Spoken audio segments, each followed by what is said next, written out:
The Dutch player has an iron fist in his velvet gloves.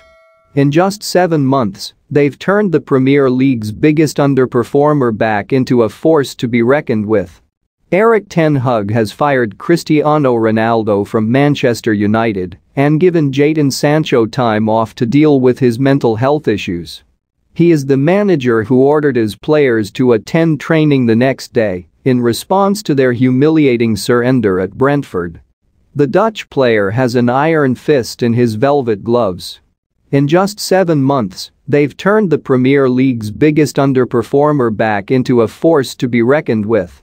Despite all the debate about talent, tactics and technicians, the 53-year-old Dutchman soon found that Old Trafford lacked team spirit the most. The subject of Ronaldo remains taboo. Because the Portuguese ego no longer casts a shadow in the dressing room.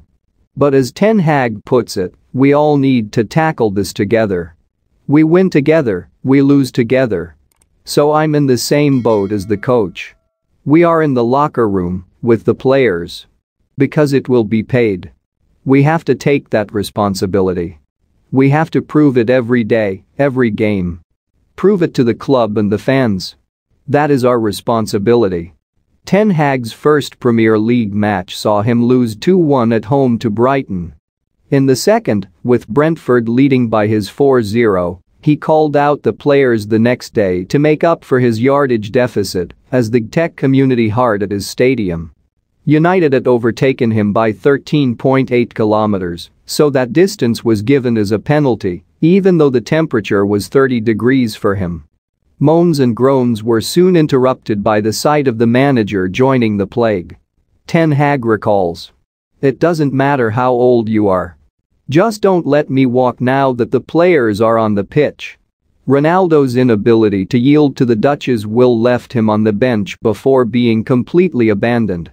Ten Hag's ruthless treatment of the subject made him even more admired in the dressing room, exhausted by the self-pity of the fading star. When it became clear that Sancho was struggling with the expectations associated with his £73 million transfer from Borussia Dortmund last year, the United manager chose a holistic approach.